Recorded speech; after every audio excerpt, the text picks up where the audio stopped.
to the Web3 Prof Podcast. Good morning and good afternoon, everyone. I have Colin Sullivan with me here today, who is CEO and co-founder of Mint Green. Colin, thanks for being with me here today. Oh, my pleasure.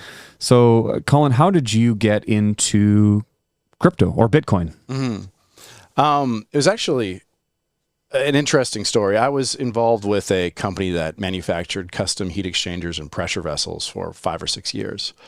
And I received a call from a gentleman asking for some condensers and some tanks. And I said, of course, like, what is the application? And he said, computing. And I was like, what are you talking about, computing? He's like, well, have you heard of Bitcoin? And this is 2015. And I really only knew it by, I knew the brand name. I didn't know much about it at all. Yeah. But as it turned out, he worked for a company called Bitfury. And Bitfury was a company out of Eastern Europe that was doing some immersion stuff that was pretty cutting edge at the time. And I ultimately joined a different startup that was looking at purchasing some of their technology for a mine in Kingston, Ontario. And I saw that they had two-phase immersion systems, which was so interesting to me given my background and the customers we used to have who needed this heat. And then when I ultimately found out that the process was just still wasting the heat to atmosphere, I was like, there's got to be an opportunity to reuse this energy in a meaningful way. Are you talking about they were Bitcoin miners that were operating, that were wasting heat? Yeah, well, so they had... Bitcoin miners are off, like they in a natural state, they're wasting heat. They have to stay cool. There's an entropy to the electricity and in the compute that goes out, and essentially they have to cool themselves. But I'd never seen, and very few people at that time had ever seen, a contact immersion system. So it was in a fluid that 3M had put out originally as a fire suppressant system for data centers. Mm-hmm. But they found that it was so compatible to electronics, it could actually act as a coolant. And they'd sunk it in this fluid and had a relatively low boiling point as well. So the boards were kind of boiling in this fluid. It was low temperature, but the actual properties of the fluid allowed it to boil at a low temperature. And they had these condensing pipes where it was basically taking the heat out of the system and into a dry cooler, which is outside the building. But they were transporting heat consciously, but they had nowhere to use it. Right. And so sort of that was certainly a light bulb for me as far as like Mint Green's journey goes. I would also say, in the early days, we were putting GPUs in remote cabins at a ski hill called Hemlock Mountain, just outside of Agassiz. I couldn't know a place better than that. Have you been there? Oh, I'm from Chilliwack. Oh, nice. And I was a season pass holder for many, many years. So I spent a lot of time there. What are you doing? I guess they're called Sasquatch now. Yes. What are you doing at Sasquatch? Well, one of our original co-founders, he's not with the company anymore, but their family owned like a resort, but it's not like a real resort. They had like a bunch of townhouses that were connected. Yeah. And we had an opportunity we're like, hey, if we plug these miners in here, because they have no natural gas up there. Mm-hmm. They have propane heating and they have electric heating. Propane and electric are both quite expensive. And so we essentially said, let's just split the power costs and we'll use this as like a space heater for you. Mm-hmm. And so while the other company in Ontario I was working with was like in a protracted negotiation with a power plant, we were talking to an end user about shaving some cents per kilowatt hour off of our costs. And so these things sort of rolled into what we're kind of doing now. It's much easier to deal with the consumer than the utility. They're on a totally different time horizon than Bitcoin or crypto for sure as well. Sure. Okay. So that led you into launching Mint Green. So can you tell us what is Mint Green? Yeah, absolutely. Well, it was one of these things where there were some Bay Street guys and they wanted to build this massive facility. And I was kind of like, let's meet a couple friends. Let's just start mining and see what happens. When you say facility, you mean they wanted to build a big Bitcoin mining facility? Yes. They wanted to do 100 megawatts outside of Kingston, Ontario.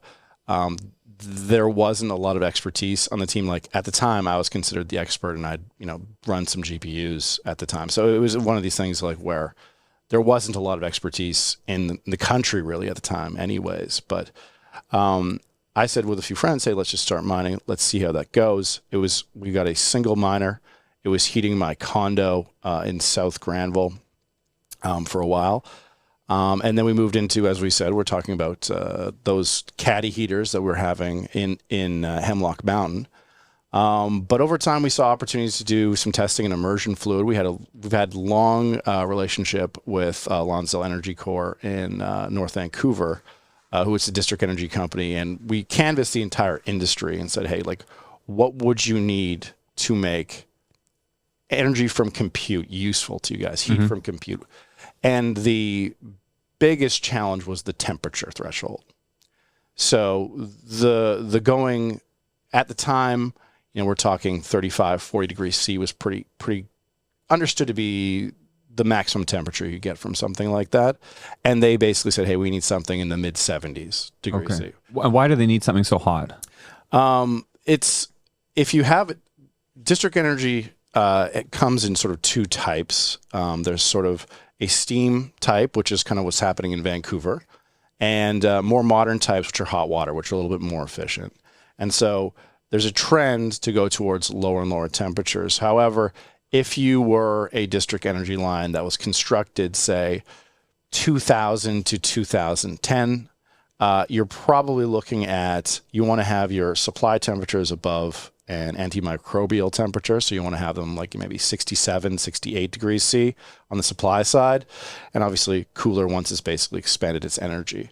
And so it has to be useful when customers are able to consume it. So like if you can't run your dishwasher with it, if you can't have a shower with it, it's not particularly useful. But district energy is almost, in some respects, or district heating, more esoteric than Bitcoin mining. I think more people know or are aware of Bitcoin mining than district heating in general. It's an underground network of piping that's insulated. So I'd say that's exactly true. So I used to live in the Olympic Village. Yes. And I'd heard when we moved in there in 2010, right after the Olympics here in Vancouver, was that it was, our apartment was being heated with the sewage or something like that. And I kind of heard that, but I didn't really know anything about it. Is that the kind of stuff we're talking about here? Yeah, that system, they're right by, there's a bridge there. Canby Bridge. Canby Bridge has like exhaust coming out from a massive heat pump they have there. And that is a district energy system. So is this a thing lots of cities have? Because aside from that, I didn't know. I thought all of our energy came from BC Hydro or something. Well, it's not energy in that entropic level. It's heat energy. Okay. Right. So when they say energy, and they also call it energy because there's energy to cool and there's energy to heat. Specifically, we're talking about district heating. But the more catch-all term is district energy. But it can be confusing because many people think that we're generating electricity from this. Okay. Although, which is theoretically possible, it's very inefficient. Okay. But if you can capture the heat, we're looking at from the electricity spent, between the transistors and the processors, over 97% recapture of energy. And what's the energy coming from? This would be just from the wall, hydro. Yeah. Okay. So it's essentially an electric boiler with a dual revenue stream. Okay. Yeah. Okay.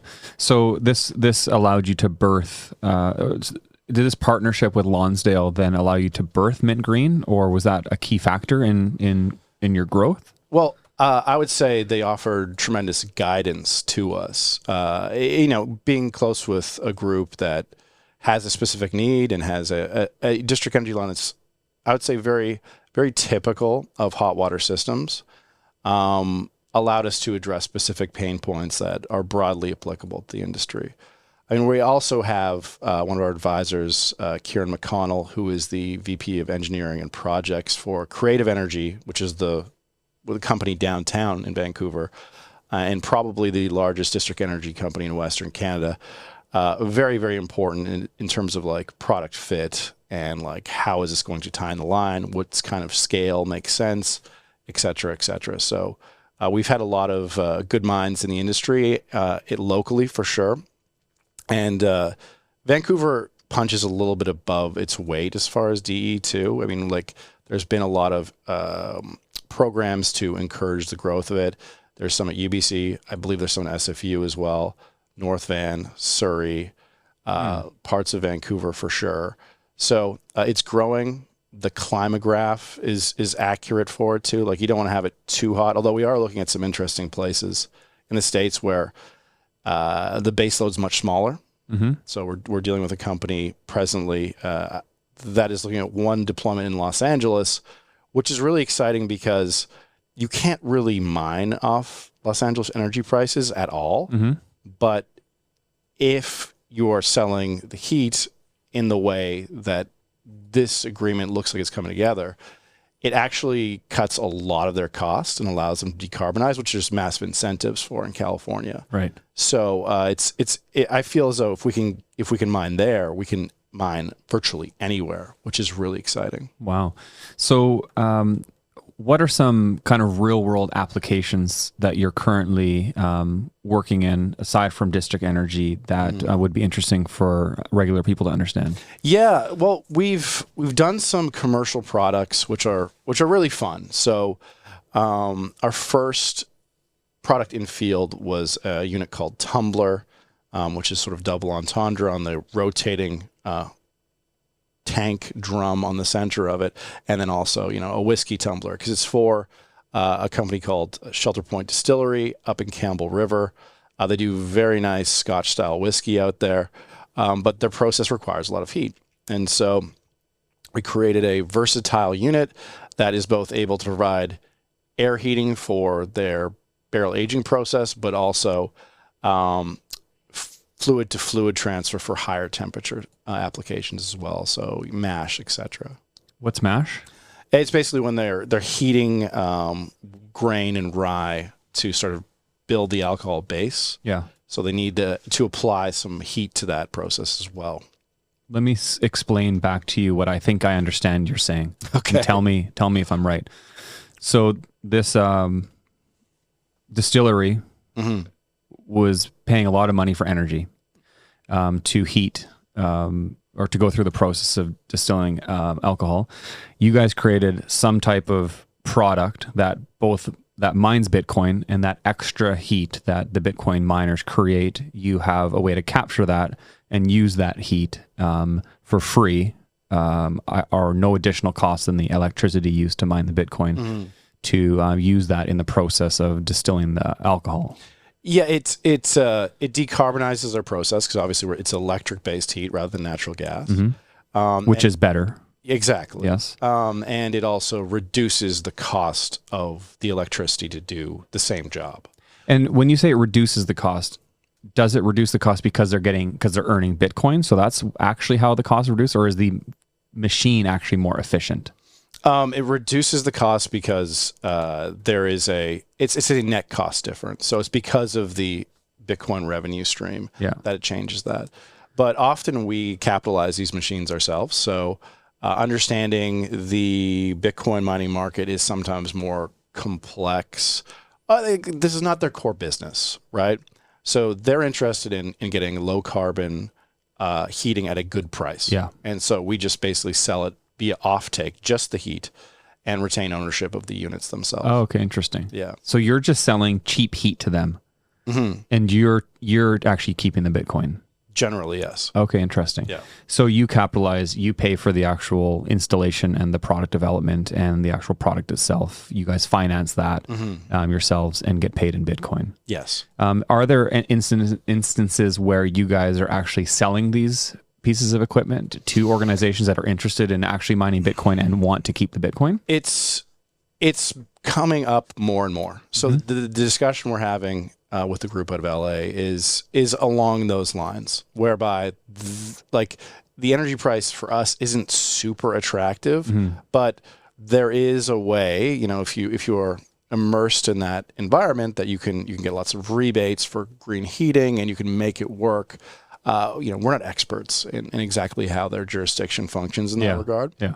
And so we are looking at sort of an owner-operator model for that, where, we would have they would finance the project, we would take a little bit of back end to maintain it, and they would get the lion's share of the Bitcoin for financing the project. What does the future of Mint Green look like? Is it kind of the same model where a business owner needs heat and you come in with a solution for that, or and is it specifically distilleries that you're looking for, or are you open to all kinds of other applications? Scale is what's important, because a small heating system is Well, what amounts to a large heating system is kind of becoming a very small mine. So mint green in the future will be distributed over many cities throughout North America, and ultimately Europe is a target as well, areas where there are district energy systems.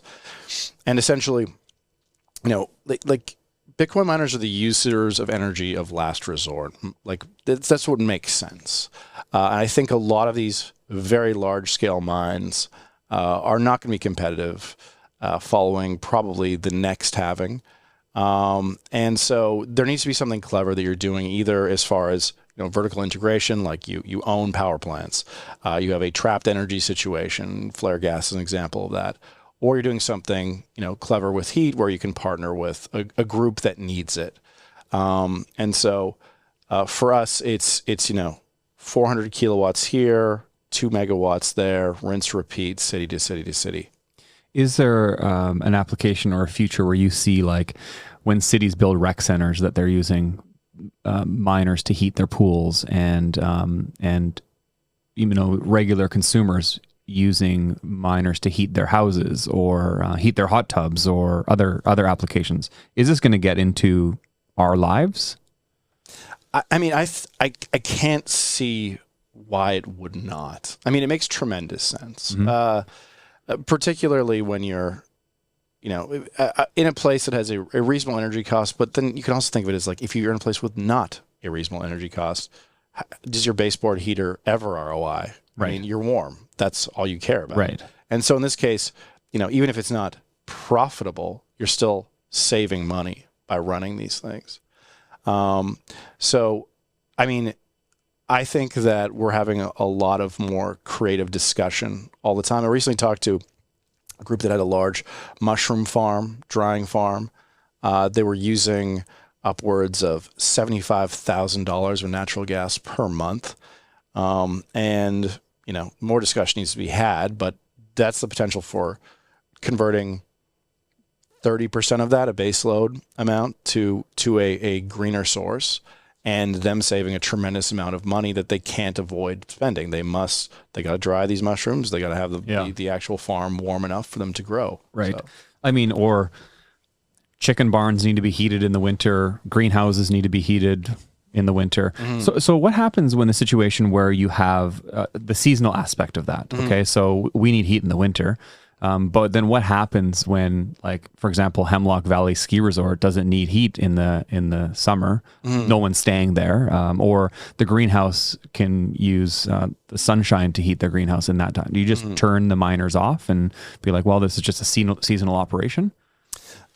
So that's kind of why we target DE, or district energy, because there's really, these systems never have zero load. There's always some load. Right. So, if the aspect of a minimum load, which is like what, the discussion around North Vancouver is, it's basically an amount where the city really never goes below this at all. I see. So, like, again, showers are still happening. People are using dishwashers, et cetera. Like, there's a certain minimum load that is always needed.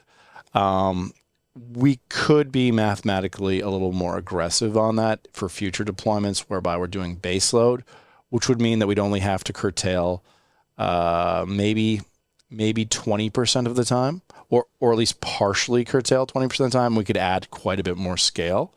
But that also becomes an economic decision. Like, if we have a way to dissipate some of that energy on our own, we can go, well, hey, doesn't make sense to curtail fully right now, or should we just keep running and sort of vent some of this energy? That becomes sort of an economic decision at that point. But you want ultimately as much capacity purchased and used by the end user as possible, and ideally all of it. Yeah. How has the Bitcoin halving affected you guys, or how will it affect you guys, since we've just gone through the halving a couple weeks ago? Mm-hmm. Thus far, Bitcoin you could almost say you're watched the cyclical nature of it. Eventually, I think we're going to see some market efficiency where this kind of gets like priced in eventually and people understand. But for at least the last 3 cycles, it's been essentially, a halving directly precedes an uptick in price. Yep. That's kind of been there's a supply shock and then the price starts going off. Usually takes a few months to kick in. So at this stage, notwithstanding our business model, I don't think miners should be really worried about the halving. There's always a bit of pain for 30, 60, 90 days following this. But it's not as bad as it was even a year ago. Right. Essentially you're talking about a halving. It's like, okay, so the price is say $70,000 right now. Halving takes it down to 35. Well, people were mining at 16,000, 18 months ago. Totally. People forget, but it was much, much lower. So what I think will ultimately put pressure on miners though is sort of a market equilibrium price for Bitcoin, whereby it gets to where it's going and halvings no longer really matter. So whatever that may be, digital gold, global reserve currency, you name it, there's a price the market will find for this, and you can no longer sort of count on logarithmic growth. Yeah. And I think from that point forward, it's going to be very much efficiency reigning. So, Mint Green's obviously built for that.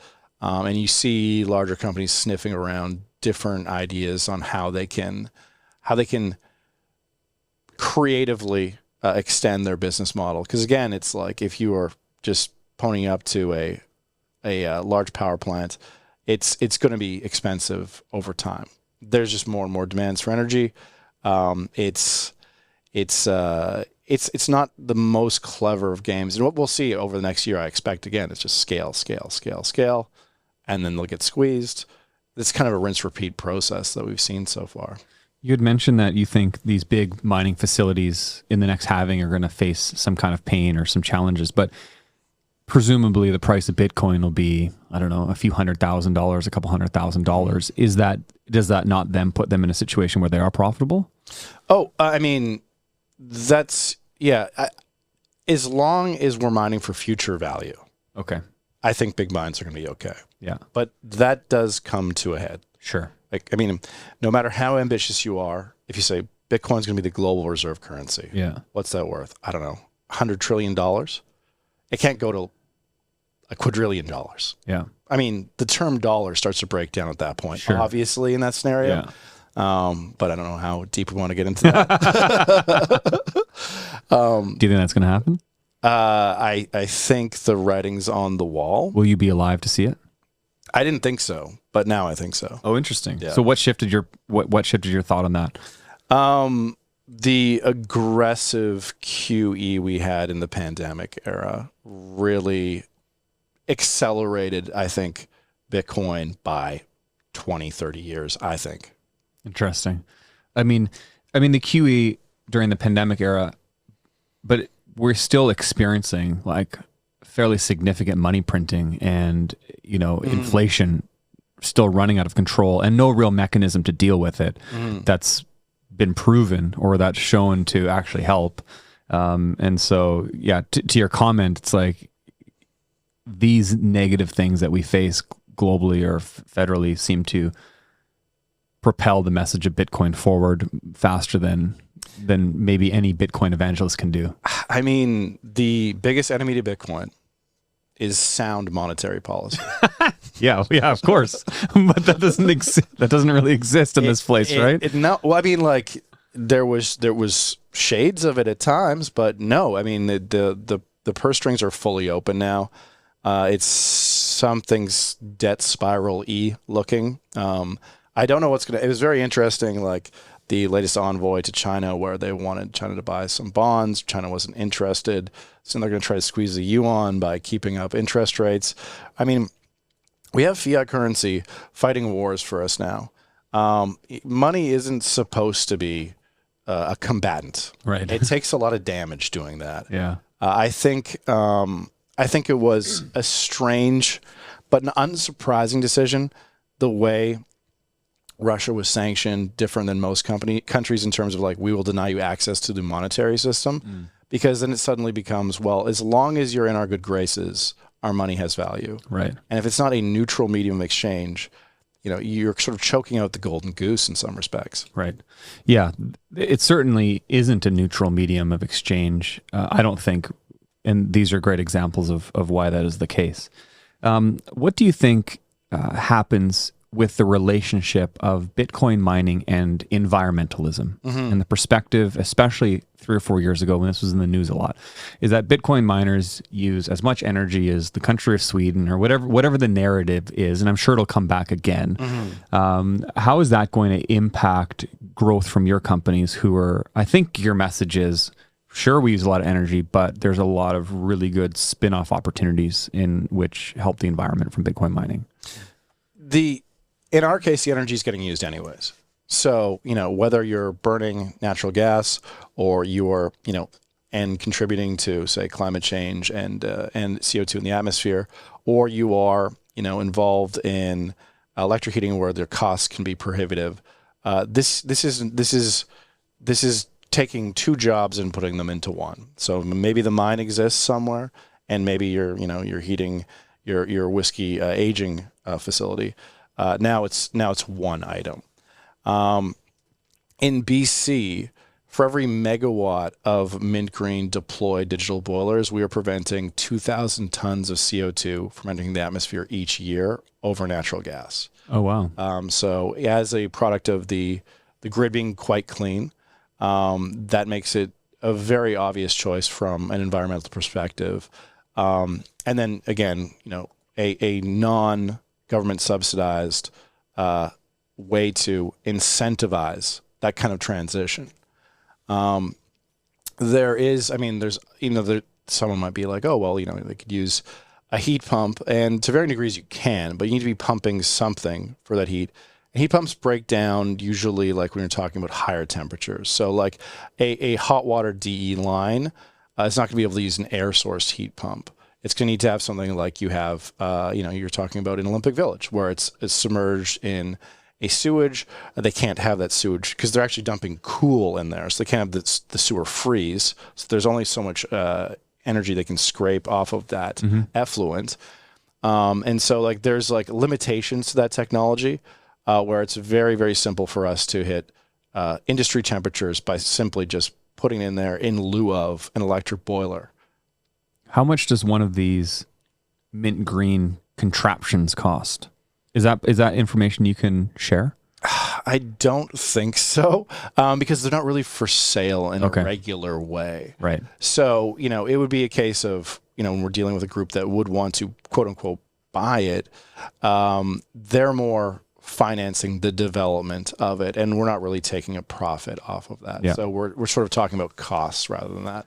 How much time, if companies started to purchase these, how much time or expertise would be related to the upkeep of the Bitcoin mining aspect of the rig? Is that a complicated thing to deal with? Do they need to have technologists that can handle that, or is it something that kind of any smart guy who understands a little bit about tech can sort it out? I think ultimately the latter is true, but you are dealing with also a hydraulic system, and so. We would like to have our own sort of techs trained either full-time or part-time in different regions in order to ensure that it can function the way we need it. So that's another reason why we don't want to turnkey sell the product at this point, because we need to make sure that it's functioning and there is a little bit of stick handling that goes into that at this point. Hopping back to the question about environmentalism, you said that, I guess, effectively, sound money, if we had sound money, it reduces the attractiveness of Bitcoin. Right now, we have pretty significant environmental concerns. And I think what I've seen is this shifting of the Bitcoin message, whereas it was like destroying the environment a few years ago. Now, people like yourself and other projects are finding uses for stranded energy, whether it's from garbage dumps or flaring or whatever, unused energy off of solar plants at various different times of the day, excess energy, to now where it's almost like there seems to be a bit of a narrative where it's like, actually, Bitcoin is no longer in this situation where it's like destroying the environment. It's actually taking unused energy and paying energy producers for it, which maybe helps the growth of a local community or the grid in a developing country or things like that. And it's kind of spinning the message. So is my perception of this, do you think it's accurate? Do you think this is actually a road we're going down now? I don't think it's spinning any message. I think this is the reality of it. Sure. I think that to say anytime you do like a single variable analysis, it's destined to be shallow. So Right. just like Bitcoin consumes energy. Yeah. Boom. Okay. So Mint Green is a very good, Mint Green's business is a very good way to combat a very shallow argument. But the reality is regular Bitcoin mines are incentivizing renewable projects all over North America for sure, particularly in West Texas. A good friend of mine and one of our advisors, Brandon Tracy, he works for Fengate. They own a lot of power utilities, and they're involved with a solar farm that basically couldn't get off the ground unless it had some baseload consumption from Bitcoin mining. And I think this resistive load and their ability to curtail when the energy is needed elsewhere really is what the energy industry has been waiting for over 200 years. It just basically brings tremendous efficiency to the energy industry. And I think Bitcoin will ultimately do to electricity and the electricity market what streaming services did to broadband, where basically the demand drove the supply of the data transfer. We're going to have much more abundant energy when more and more projects can be greenlit. And ultimately, the consumer is going to save a lot. Right. I think that's maybe one of the most important messages is in a inflationary environment, and in some countries, a hyperinflationary environment where things are getting more and more expensive. We're hunting for cheaper things because it's just very hard to survive. And finding technologies, in Bitcoin in this case, that can lower the cost of the average person to make our lives better is a really, really important aspect of the work that you guys are doing. One last thing that I want to ask you. What's the most important message that you want to communicate? What is Mint Green, or what are you, Colin, really all about? Well, I think that Bitcoin mining is very much in its nascence. Most of the mining going on right now, the industry is not developed enough. Again, it's the future value mining. What Mint Green's doing, what Mint Green is leading in, is heat quality. We have 2 patents filed. There's going to be a lot more on the next project. But this is the future of mining. It's decentralizing mining geographically. It is making full utilization of the heat that's produced from the actual compute. So there's really no waste there. It's partnering with various different types of industries. I see Mint Green being somewhere between 7 to 10% of the entire Bitcoin network over the next decade. Whoa, that's amazing. This has been a super insightful and helpful conversation. I appreciate you coming in. We'll post links to Mint Green so we can learn more. You guys got cool video, at least, on how you're working in the alcohol business, which is super fascinating. I appreciate you being with me here today. Hey, thanks so much. My pleasure. Thanks.